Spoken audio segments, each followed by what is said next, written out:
Hi, boys and girls. My name is Firefighter Bob. Whenever you see a big, loud fire truck rushing down the street, don't you always wonder where it's going? You probably also wonder what it'd be like to be on that truck, rushing off to help put out a fire. Well, in the next half hour, I'm going to tell you all about fire trucks and about what it's like to be a firefighter like me. Being a firefighter can be very exciting, but it can also be very dangerous. It takes years of study and practice to be able to do the job safely. Today I want to show you some of the special equipment we use to do a safe job. Like the big hoses we hook up to the pumper trucks and take up on high ladders to spray water on tall buildings. We'll also talk to some of my friends here at the firehouse, and they'll tell you what they do to help protect your house, your school, and community every day.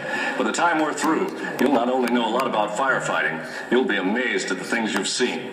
Are you ready to go? Let's get started.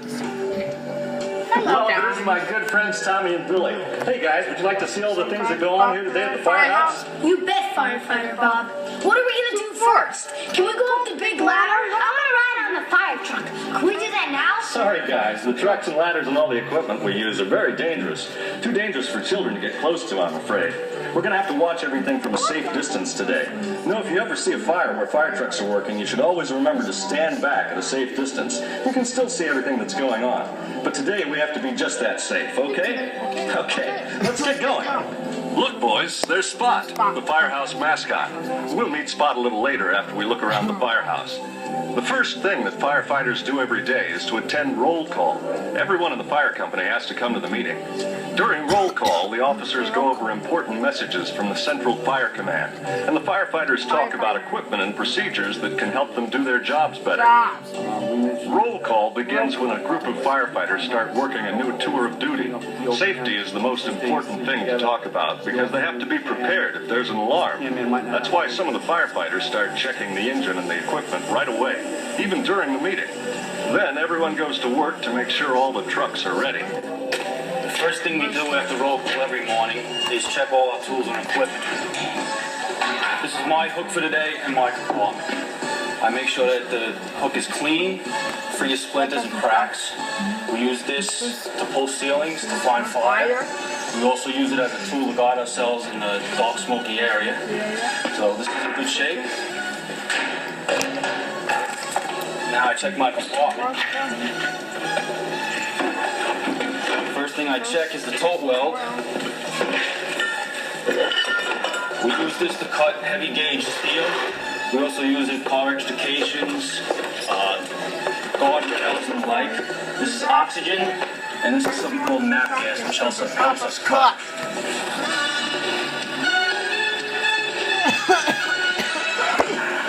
You can tell by the color of the cones and the flame that it's in good working order. And I can shut it down.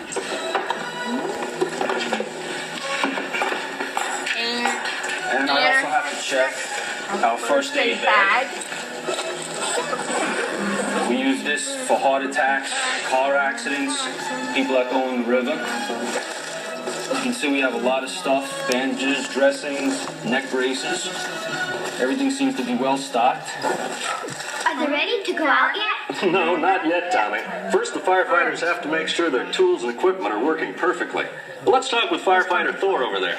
He'll tell us about the uniforms the firefighters wear to help protect themselves, and about some of the important tools they need to do their jobs. We're going to talk about some of the personal equipment that the firemen use. first of all, we all wear special clothes in the firehouse that help protect us from heat and fire. And we also wear these harnesses that we use when we use ropes. In case we had to save ourselves from a fire or save somebody else from a fire, we can attach these harnesses to a rope and lower ourselves or lower someone else to safety. When an alarm comes in, I would first put on my radio. I would just put it around my neck like this and make sure it's turned on. And this allows me to communicate with the other firefighters that are working at the fire. Then I would put on my boots, and I have a pair of brand new boots to put on today. And we just slip our shoes off that we wear at the firehouse, and we slip on the fire boots. And these boots are specially designed for firefighters. They have steel in the toe and underneath to help protect us from walking on any nails or broken glass or anything like that. And they also pull up like this.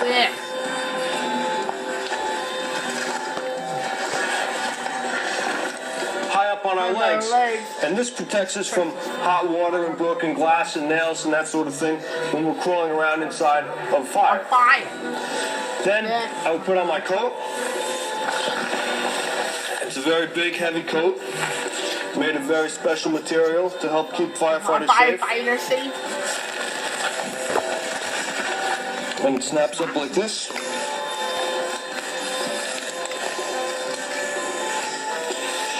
And it has these big yellow stripes on, and this helps, these are reflective. And it helps to allow us to see each other in a fire, and if ever we should get hurt or trapped, it would help other firefighters to find us.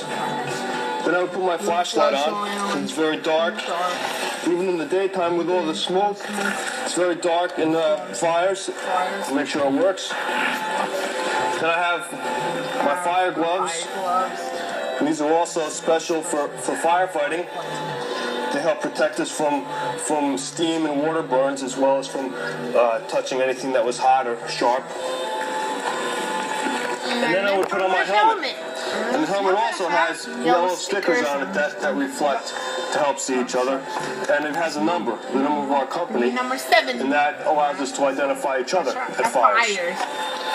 It also has eye shields that come down in front to help us help protect our eyes. And it has a liner inside that comes down. These flaps come down to help protect our ears so our ears don't get burned. So we're pretty well protected. Then after we got to the fire, I would put my air mask on because there's a lot of very dangerous gases in fires. The gas and the smoke is very dangerous. It goes on like this. And it has a belt to go around my waist.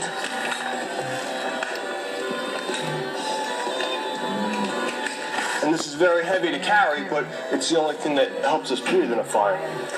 And when we got close to the fire, I would turn it on, and it's going to make a noise. And that lets me know that it's working. And that noise also lets me know if it starts to run out of air. If it starts to run out of air, it makes that noise and it tells me to get out. When we put it on, it has this net that goes over my head to help keep it in place. And I'd be kneeling down on the floor because it'd be very hot and it'd be cooler down here. And I would put it on. And then put my helmet back on. And that's what it would sound like inside a fire. I don't know if you can hear me now, but that's what it sounds like. And some people might think that's pretty scary, but that's what we have to do when we come into a fire. So if you ever hear or see anybody like that, don't be afraid of them. They're a firefighter. That's what they look like. Whoa, where did everything go? I can't see. These helmets are made for the firefighters, Tommy. Maybe when you get older, you'll decide to be one. When is everything happening? Are the trucks going out yet? Fire engines are always ready to go out, Billy, at a moment's notice. But there's still a lot more preparation involved. Every day, firefighters first have to make sure all their tools and equipment are inspected. Some of that equipment's kept on ladder trucks. Take a look. Hi, this part of the fire truck has a number of tools that saves a lot of lives. Up here we have what looks like a sled, but it's really called a Stokes. It looks like a sled, but we might use this actually. If you're hurting a fire to bring you out of a building, that's only in a very rare case. Now in here, this is where we have a lot of other fun stuff. This is called the Jaws of Life. This is the generator. This is what we actually use to start up the Jaws of Life. Now this is a cutter, and as you'll see, this opens and closes, so we can cut open a car like it was a tin can. And this we use to spread open the car, also in order to get you out if you're in there, if you're in danger. Look, boys, the firefighters are checking their saws to make sure they're working properly. Sometimes at a fire, doors are locked and the firefighters have to cut through hard metal to get inside. The saw can help them get to people in trouble quickly and save lives. The firefighters have to start their saws every day. Now the firefighters are testing their ladders. See how quick they are?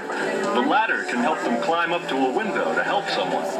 This portable ladder is called an extension ladder. Watch how the men run to set it up. The ladder is made of fire-resistant metal. It has a pulley that raises a second inside section. Once they lock that in place, presto, up they go. It takes very little space on the truck, but when it's extended, this tool becomes a long, sturdy ladder.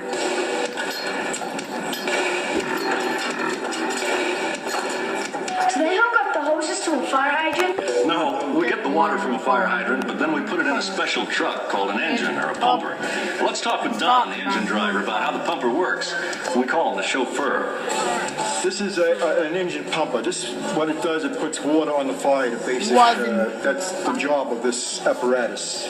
When we pull up to a fire or any kind, we'd hook up to a fire hydrant and get water into inside the pumps through this here fitting right here, 4.5-inch inlet.